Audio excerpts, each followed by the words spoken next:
माधवी को जो है गालव क्या करता है, अयोध्या के नरेश राजा हर्षेश्वर को जो है वहां सौंपता है। देखिए धर्म ग्रंथों में ही लिखा है कि जो स्त्री है वह पृथ्वी के समान है, मतलब धरती के, पृथ्वी माँ मतलब क्या है, धरती। अभी तो सारे राजपाट तो त्याग कर वहां आश्रम में आकर रहने लगा है, एक सामान्य आश्रमवासी बनकर रहने लगा है, मगर क्या है फिर भी जो है उसमें वो जो यश की जो लालसा है वह कम नहीं हुई।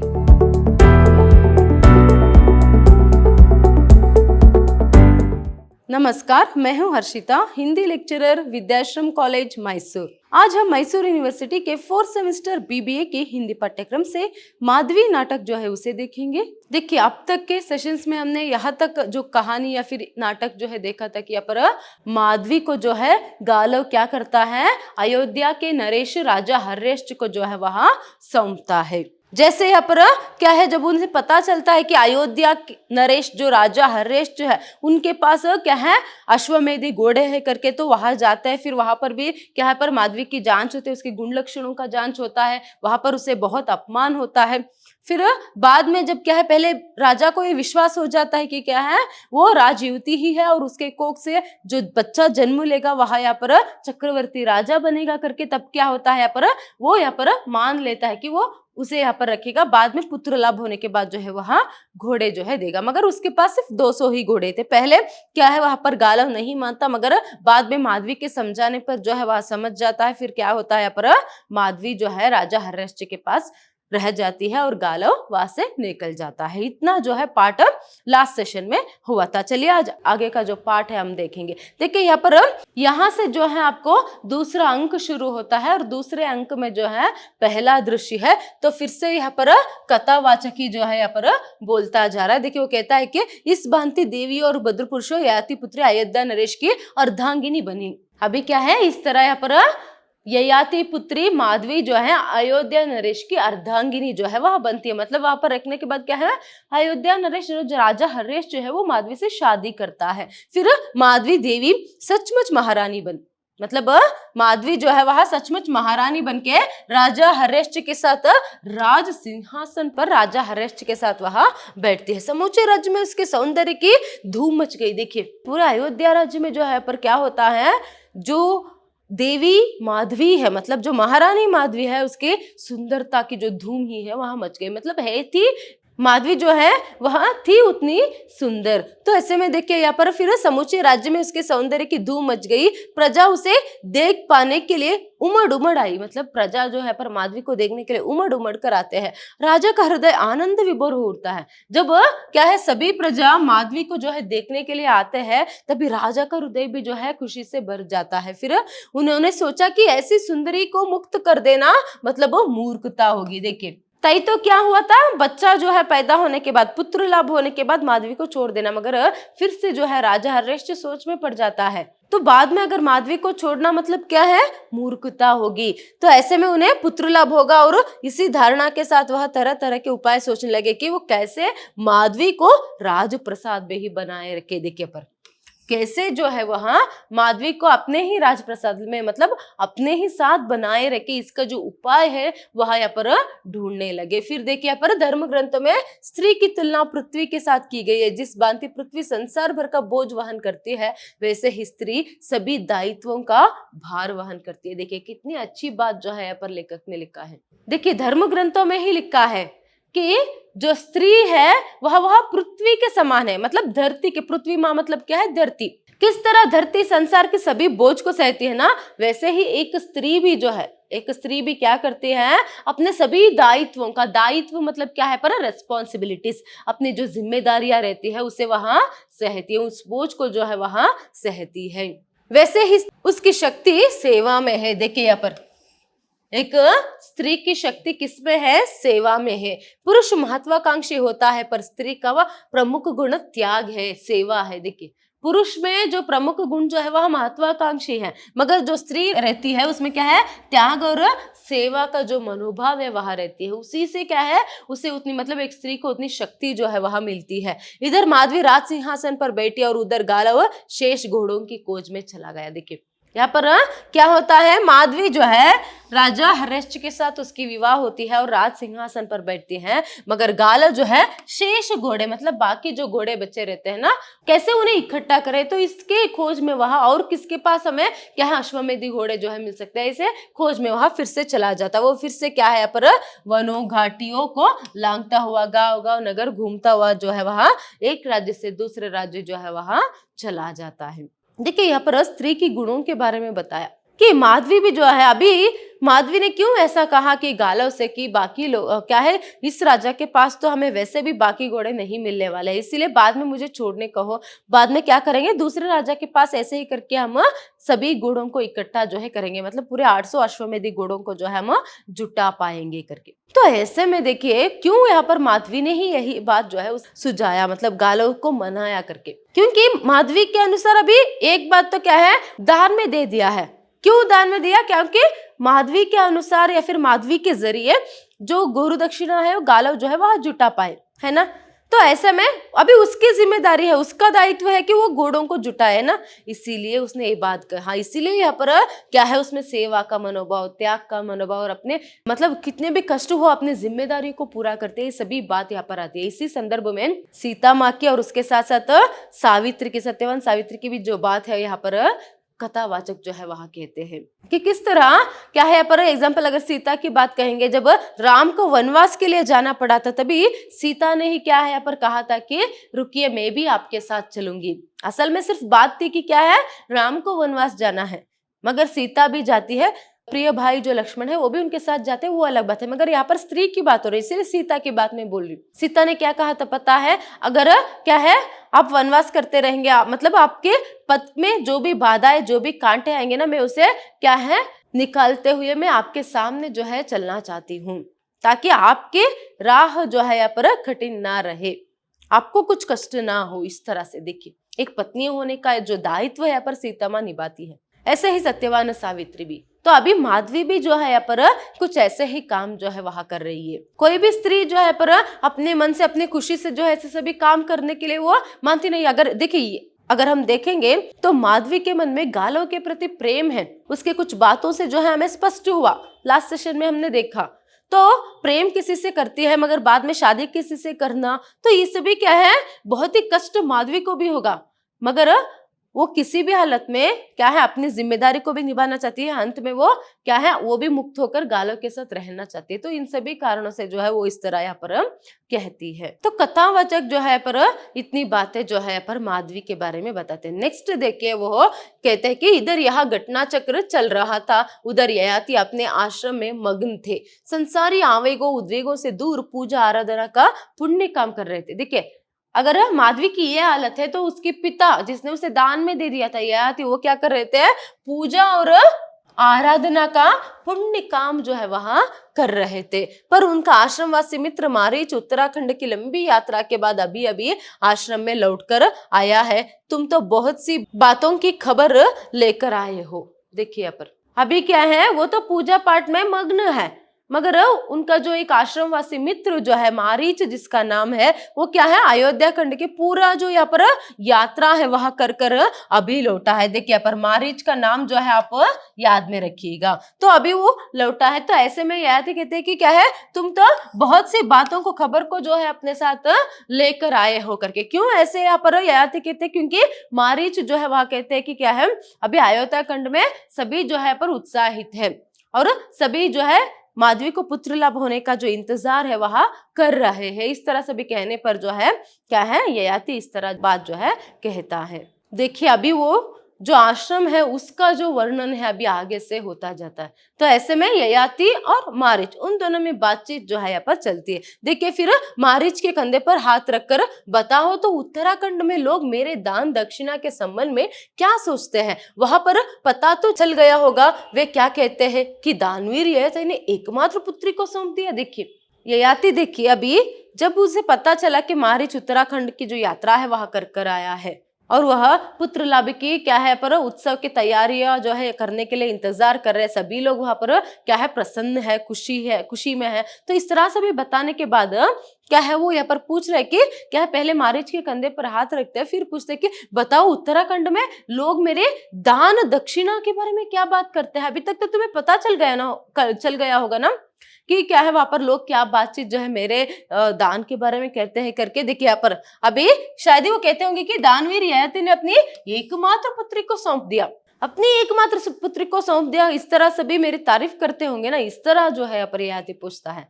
उसने पहले अपनी बेटी के बारे में नहीं पूछा, देख सकते हो आप यहाँ पर क्या है, ययाति ने अपनी पुत्री की जानकारी वहां कैसी है, उसकी कुशलता के बारे में सभी कुछ भी एक बात भी उसने नहीं पूछा, उसने सीधा यहाँ पर अपनी दान के बारे में पूछा। तो यहीं पर हमें पता चलता है कि ययाति में क्या है पर प्रसिद्धि पाने की, यश पाने की कितनी इच्छा थी, लालसा थी। अभी तो सारे राजपाट तो त्याग कर वहां आश्रम में आकर रहने लगा है, एक सामान्य आश्रमवासी बनकर रहने लगा है, मगर क्या है फिर भी जो है उसमें वो जो यश की जो लालसा है वह कम नहीं हुई। शायद इसी यश की लालसा के कारण ही तो शायद क्या है पर ययाति ने अपनी पुत्री माधवी को जो है दान में दिया।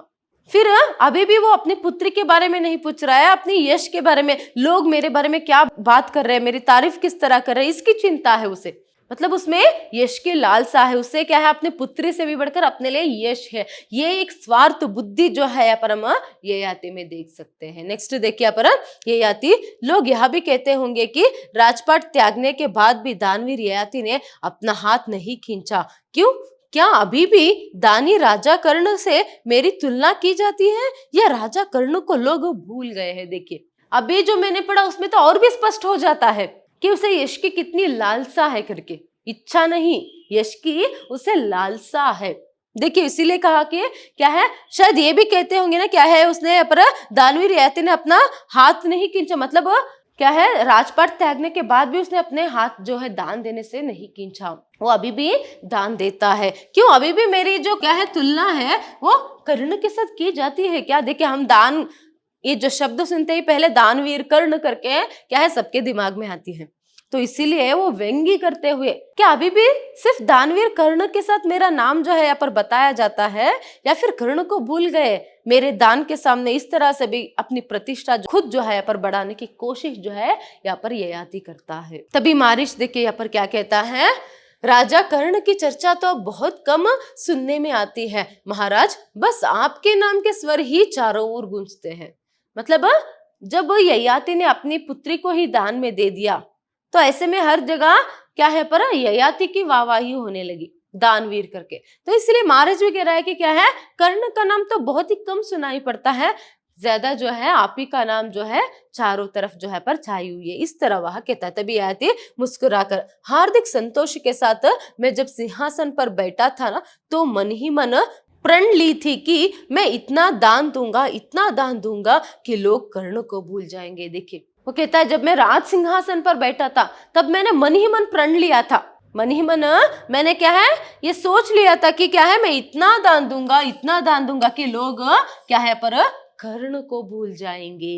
देखिए ये सभी बातें जो है कॉन्वर्सेशन में अभी क्या है हम ययाति की जो चरित्र है वो किस तरह है यहाँ पर देख सकते हैं, वो स्पष्ट जो है हमें यहाँ पर होता है। अभी भी क्या है उसमें वही क्या है लालसा है, अपनी यश की लालसा है उसमें। तभी देखिए यहाँ पर मारीच माधवी का भविष्य बड़ा अनिश्चित जान पड़ता है करके।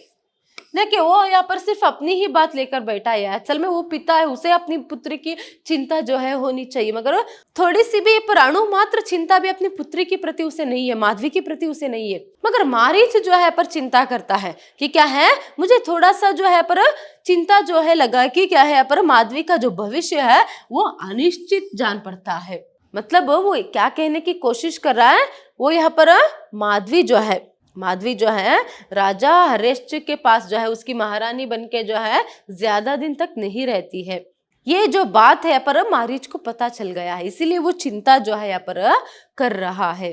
तभी देखिए यहाँ पर ययाति क्या बोलता है कि क्यों तुम ही तो बता रहे हो कि राजा हरेश्च ने उसे अपनी पटरानी बना लिया है, पंडितों की भविष्यवाणी तो सच निकली, मतलब उसने तो पटरानी बना ली है ना हरेश्च ने, फिर क्यों चिंता करना, पंडितों ने जो भविष्यवाणी किया था कि वो पटरानी बनेगी, उसके कोख से चक्रवर्ती राजा जो है बच्चा जो है पैदा होगा, इस तरह से भी वो तो अभी सच निकल रहा है ना करके। तभी मारीच हाँ महाराज, किंतु अयोध्या के राजा ने केवल 200 घोड़े ही क्या है देने के लिए स्वीकार किया है, मतलब अयोध्या राजा जो हर्यश्व है वो सिर्फ 200 घोड़े ही देगा। तो ऐसे में ययाति यह तो अच्छा नहीं हुआ, और गालव कहाँ है? मतलब अभी जो है ययाति को जो असल बात है वो पता चलता, वो कहता है कि ये तो अच्छा नहीं हुआ, गालव ने क्या कहा करके। तभी मारीच कुछ समय पहले गालव हमारे एक आश्रमवासी को काशी के निकट मिला था, बता रहा था कि काशी के राजा के पास भी अश्वमेधिक घोड़े हैं। देखिए अभी वो बात जो है वो बोल रहा है कि हाँ गालव ने क्या कहा करके, ययाति ने कहा ना, इसीलिए मारीच बोल रहा है।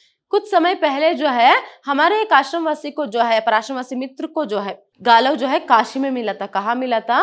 काशी में मिला था, और उसने कहा कि काशी नरेश के पास भी कुछ अश्वमेधी घोड़े हैं करके। तभी देखिए ययाति क्या कहता है, काशी नरेश के पास, उसके पास अश्वमेधी घोड़े कहाँ होंगे? काशी तो यूं भी छोटा सा राज्य है, अपने राज्य काल में तो हम काशी नरेश को राजा ही नहीं मानते थे। देखिए जब मारीच ये बात बोलता है तभी ययाति को उस पर विश्वास नहीं होता, और वो कहते हैं कि क्या काशी तो बहुत ही छोटा सा राज्य है, और क्या है उसके पास अश्वमेधी घोड़े कहाँ से हो सकते हैं? और हमारे समय में तो मतलब क्या है, जब ययाति राजा था, ययाति के राज्यकाल में वो कहता है कि हम तो काशी नरेश को राजा ही नहीं मानते थे करके। तभी मारीच, महाराज यह बड़ी चिंता की बात है, मतलब क्या है, हाँ मगर उसके पास है, मगर ये बहुत ही चिंता की बात है ययाति। क्या? मारीच, शेष घोड़ों के लिए यदि माधवी को किसी अन्य राजा के पास रहना पड़ा तो अच्छा नहीं होगा। यहाँ आपकी भी मर्यादा का प्रश्न है, वह राजकन्या है, यही उचित है कि वह अयोध्या नरेश की महारानी ही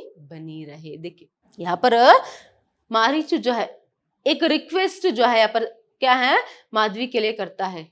अगर देखो ऐसे ही मतलब और बाकी घोड़ों को जुटाने के लिए, शेष मतलब बाकी घोड़ों को जुटाने के लिए माधवी को अलग अलग राजाओं के पास रहना पड़ा तो ये बहुत ही बुरी बात है, और आपके भी क्या है, मर्यादा का प्रश्न है, वो क्या है, उचित नहीं होगा, माधवी के साथ ऐसा होगा तो सही नहीं होगा करके मारीच जो है चिंता जो है पर कर रहा है माधवी की। तभी देखिए ययाति क्या कहता है कि तो इसमें मैं क्या कर सकता हूँ, तो इसमें मैं क्या कर सकता हूँ करके। तभी मारीच, मैं अयोध्या के महाराजा से मिला था, उनकी हार्दिक इच्छा है कि माधवी उन्हें के पास बनी रहे, पर उसमें वे आपकी सहायता चाहते हैं, इसमें माधवी का भविष्य सुनिश्चित हो जाएगा। देखिए मारीच जो है पर एक नई सलाह जो है ययाति को दे रहा है कि क्या है, वो राजा हर्यश्व से भी मिलकर आए। कौन? मारीच। तो हर्यश्व के मन में भी जो है माधवी को क्या है पर मुक्त करने की इच्छा नहीं है, तो ऐसे में क्या है, वो माधवी को, वो सर्वांग सुंदरी जो माधवी है उसे अपनी पटरानी ही बनाकर रखना चाहते हैं। तो ऐसे में क्या है, पुत्र लाभ के बाद भी जो है पर माधवी उसी के पास रहे, ये इच्छा जो है हर्यश्व के मन में है। तो ऐसे में वो आपकी सहायता चाहते, किसकी? राजा हर्यश्व ययाति की सहायता जो है इस काम के लिए चाहते हैं।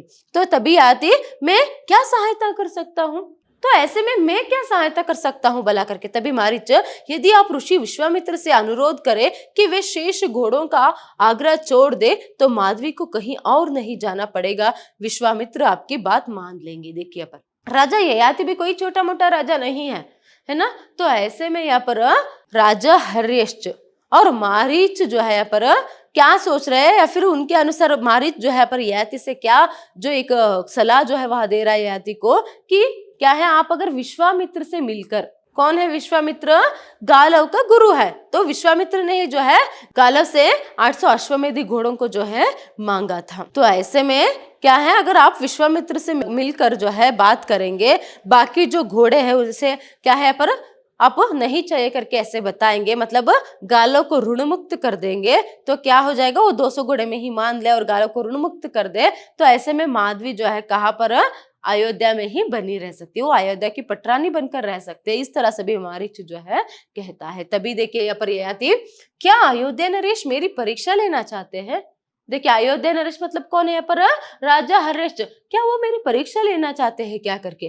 क्या वे चाहते हैं कि मैं विश्वामित्र से कहूं कि अपनी गुरु दक्षिणा का हट छोड़ दे? देखिए क्या वो चाहते हैं कि मैं विश्वामित्र से ये कह दूं कि वो अपनी गुरु दक्षिणा का हट छोड़ दे, और गालव से कहूं कि अपनी प्रतिज्ञा छोड़ दे, और गालव से अपनी प्रतिज्ञा मतलब वो क्या है पर उसने जो प्रॉमिस किया था, मतलब अपने गुरु को जो वचन दिया था कि आप जो मांगोगे मैं वो दूंगा करके, तो उसे भूलने के लिए मैं कह दूं क्या फिर, ताकि ययाति की बेटी पटरानी बन सके? मतलब ययाति की बेटी मतलब कौन है यहाँ पर?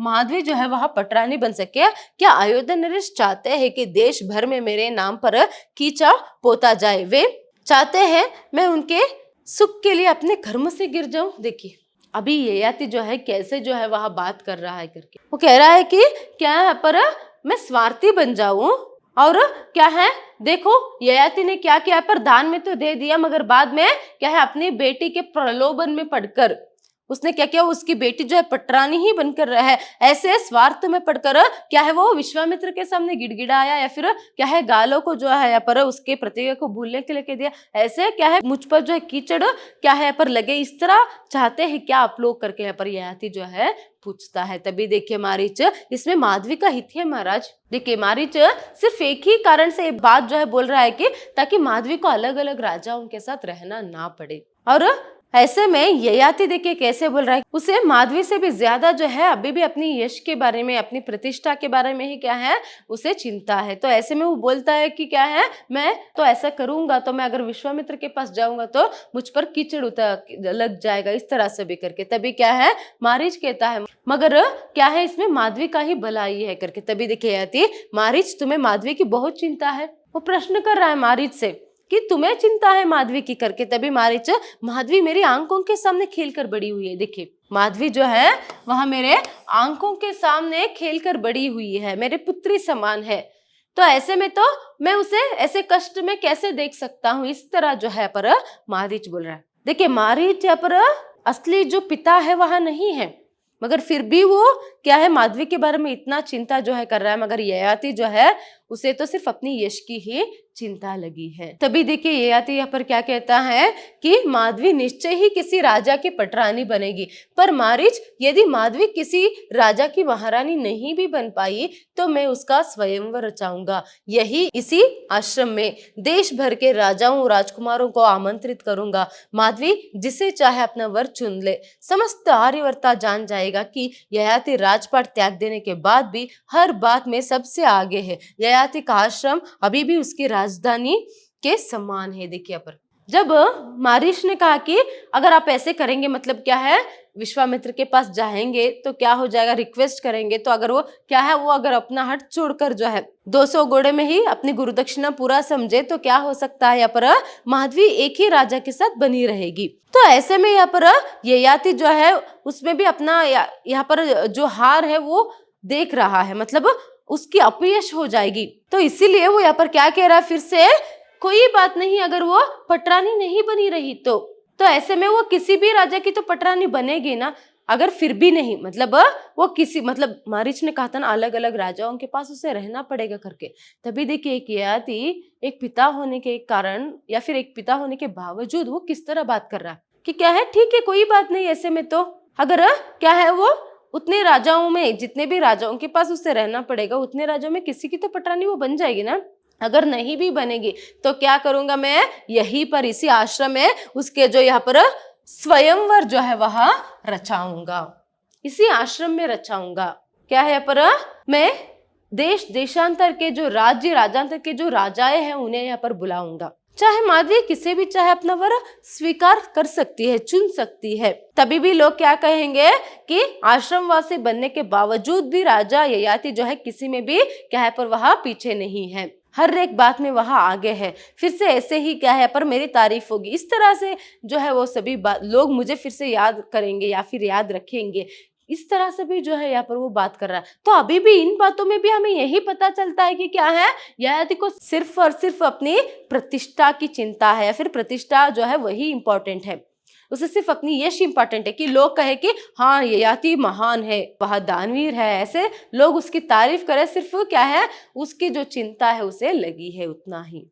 देखिए अभी तक मारीच और ययाति में उनके आश्रम में ये बातचीत होती ही रहती है। तभी क्या होता है नेपथ्य में शोर, घोड़ों की टाप, मतलब नेपथ्य में से कुछ आवाज जो है मतलब मानो आश्रम के बाहर कुछ शोर जो है मच रहा है, घोड़ों की कुछ भागने की जो आवाज है वो सुनाई दे रहा है। इस तरह से ये आवाज क्या है ययाति इस तरह पूछता है। तभी मारीच बाहर की ओर देखते हुए, बहुत शोर है महाराज, लगता है जैसे बहुत से घोड़े दौड़ते चले आ रहे हैं। मतलब वो भी ऐसे बाहर की तरफ देखते हुए, हाँ महाराज बहुत से शोर है, ऐसा लगता है कि बहुत सारे घोड़े जो है वहां दौड़े आ रहे हैं, इस तरह से वो कहता है। तभी आश्रम के परिचारक का प्रवेश। परिचारक, महाराज ययाति यह शोर कैसा है? देखिए ऐसे में जो परिचारक जो सेवक रहता है उसका प्रवेश भी होता है। तभी ययाति जो है उसे पूछते हैं कि ये कैसा शोर है करके। तभी परिचारक, बीसियों घोड़े हैं महाराज, अश्वमेधी घोड़े इसी ओर आ रहे हैं, 10-20 नहीं महाराज, सैकड़ों घोड़े हैं। देखिए वो सेवक है वो क्या कहते हैं, 20 घोड़े मतलब बहुत सारे घोड़े हैं महाराज, एक दो नहीं, क्या है 100 के तादाद पर है, तो वो इसी ओर तेजी से भागते आ रहे हैं करके। एक आश्रमवासी का प्रवेश हाफ रहा है, तो ऐसे में क्या है, और एक आश्रमवासी का भी प्रवेश वहां पर होता है जो हाफ रहा है। तो ऐसे में ययाति, किसके घोड़े हैं, कहाँ जा रहे हैं? देखिए ययाति क्या कहता है, किसके घोड़े हैं, कहाँ जा रहे हैं? तभी आश्रमवासी, अश्वमेधी घोड़े हैं महाराज, अयोध्या से आ रहे हैं, ऋषि विश्वामित्र के आश्रम की ओर ले जा रहे हैं। देखिए पर शायद अभी आपको समझ में आ गया होगा, वो क्या कहता है, वो अश्वमेधी घोड़े हैं और महाराजा जो है वह अयोध्या से आ रहे हैं, ऋषि विश्वामित्र के आश्रम की ओर जो है उन्हें ले जा रहा है। मतलब क्यों यहाँ पर अयोध्या से, मतलब राजा हर्षवर्धन ने वो घोड़े दिए हैं, तो सैकड़ों के तादाद पर मतलब क्या है, वो 200 घोड़े हैं। मतलब यहाँ पर क्या हुआ है, माधवी को पुत्र लाभ हो गया है और राजा हर्षवर्धन ने अपने वादे के अनुसार यहाँ पर क्या किया है, गालों को 200 घोड़े दे दी है। और वही घोड़े जो है किस तरफ जा रहे हैं, ऋषि विश्वामित्र के आश्रम की तरफ भागे जा रहे हैं। तभी देखिए यहाँ पर ययाति, ओ तो इसका मतलब हुआ, मतलब इसका मतलब क्या हुआ, मारीच कि माधवी देवी को पुत्र लाभ हुआ है और अयोध्या नरेश ने अपने वचनानुसार 200 घोड़े दिए हैं। अभी भी समय है महाराज, विश्वामित्र से गालों को ऋण मुक्त करवाइए, माधवी अयोध्या नरेश के पास ही बनी रहेगी, उन्हीं की महारानी बनेगी। देखिए मारीच कह रहा है कि इसका मतलब क्या है, अभी माधवी को पुत्र लाभ हो गया है और वचनानुसार हर्षवर्धन ने क्या किया, 200 घोड़े गालों को दे दी है, मगर अभी भी समय है महाराज, सोचिए आप माधवी के बारे में, जाकर मिलिए विश्वामित्र से, उनसे बात कीजिए, तभी क्या हो सकता है, यहाँ पर माधवी अयोध्या नरेश के पास ही बनी रह सकती है। तो इस तरह अपनी बेटी की जो जिंदगी है उसे सुधारिए, उसे बर्बाद होने से बचाइए, इस तरह से भी मारीच रिक्वेस्ट कर रहा है। मगर ययाति है कि देखिए ययाति, उचित क्या है और अनुचित क्या है इसका ज्ञान ययाति को तुमसे अधिक है। देखिए क्या कह रहा है यहाँ पर ययाति कि उचित क्या है और अनुचित क्या है इसका ज्ञान तुमसे भी ज्यादा ययाति को है। देखिए यहाँ पर ययाति बार बार वो ययाति इस तरह कह रहा है कि उसमें ईगो ज्यादा है, यहाँ पर स्पष्ट हो जाता है। मैं करके जो अहंकार है और अपनी यश की जो लालसा है बहुत ही ज्यादा है, यहाँ पर स्पष्ट जो है हमें हो जाता है इस सीन में। यहाँ पर बोल रहा है कि मुझे पता है सही क्या है, उचित मतलब सही, अनुचित मतलब गलत क्या है, मुझे सब कुछ अच्छे से पता है। मुझे मानो वो कह रहा है कि तुमसे जानने की जरूरत नहीं है और मुझे कुछ मत समझा, ऐसे वो बोल रहा है। तभी इस बात को सुनकर क्या है यहाँ पर मारीच भी चुप हो जाता है। तभी उसका प्रस्थान होता है और उसके बाद पर्दा भी गिरता है। इसका मतलब क्या है, यहाँ पर दूसरे अंक में जो पहला दृश्य है यहाँ पर समाप्त होता है। आज के लिए इतना ही, आगे की जो पार्ट है वहां नेक्स्ट सेशन में देखेंगे। धन्यवाद।